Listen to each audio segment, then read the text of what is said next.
Ngayong araw naman po, magluluto tayo ng pananghalian na isdang tulingan. Lulutuin natin ito ng tinola sa gata. Hi everyone! Assalamualaikum makaam kami man. Isang mainit at payapang araw ngayon sa isla. Meron nga tayo ditong isdang tulingan. Perfect kahit saan ang luto. Sarap pang ihaw, marinated man yan o hindi. Masarap din po pang sabaw na sinigang. Sarap din po itong iprito na may sarsa.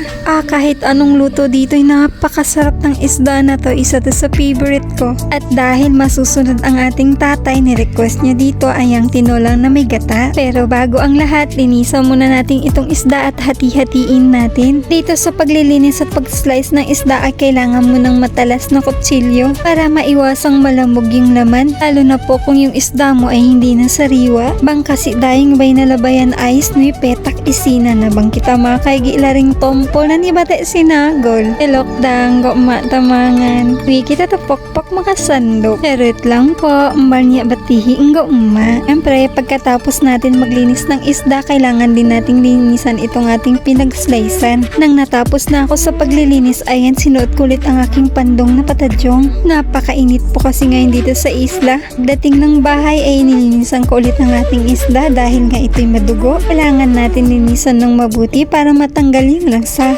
Dahil tinolang gata nga itong ating gagawin, kailangan natin dito ng niyog. Dito talaga sa isla, ang hassle talaga pag gagamit ka ng niyog o maggagata ka. Kapag balat pa lang at pagkudkod ay kailangan mo ng extra tiyaga. Nang natapos ko ng kudkurin itong niyog, yan naman sinunod ko yung luyang dilaw. Kailangan din natin itong ikudkud. Optional po yan. Pwede po kayo gumamit dyan ng luyang powder or turmeric powder. Ngunit para sa akin, mas maiging gumamit ng sariwang luyang dilaw. Dahil mas organic yung lasa at nabibigyan niya ng buhay yung ginataan mo. Unlike sa artificial na parang iba na yung lasa. Nabuhos ko na yung kakang gata. Itong pangalawa naman ay huling piga ng gata. Pagkatapos naman nating asikasuhin yung ating gata ay sinunod ko naman itong mga rekado na sibuyas, bawang, luya at hindi mawawala dyan ang tanglad. Isa-isa ko munang binalatan yung mga rekado saka ini-slice-slice. Hindi naman po kasi maganda, diba? Pag buo mo ilalagay, hinanda ko na rin pala ang mahiwagang kasirola na ating gagamitin. At inilagay ko na nga itong ating isda. Isinilansan ko lang ito ng maigi para magkasya. Lalagay na rin ang ating tanglad, sibuyas, bawang at luya. Susunod na rin natin dito ang ating pangmalakasang gata na may luyang dilaw. Lalagyan natin ito ng pampalasa at ng asin.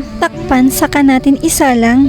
Papakuluan natin ito ng mga ilang minuto. At nang naalala ko, may nakalimutan pala ako. Request kasi ng ina ko dyan, nalagyan daw ng olive oil. At ayan, ang pinakahuli kong nilagay ang olive oil. Ito'y optional lang po ha. Nilagyan lang po ito ng olive oil dahil marami po itong benepisyo sa katawan. At ayan, kung makikita nyo, kumukulo ng ating sabaw. Yung amoy na pinaghalong tanglad at gata ay umaalingasaw, nakakagutom. Lalo na po yung malinamnam nitong sabaw na napakasarap higupin habang mainit-init pa. Nung tinikman ko nga'y saktong-sakto lang ang lasa. Sinalin ko na nga ito sa malaking pinggan upang maiyahain na sa hapagkainan.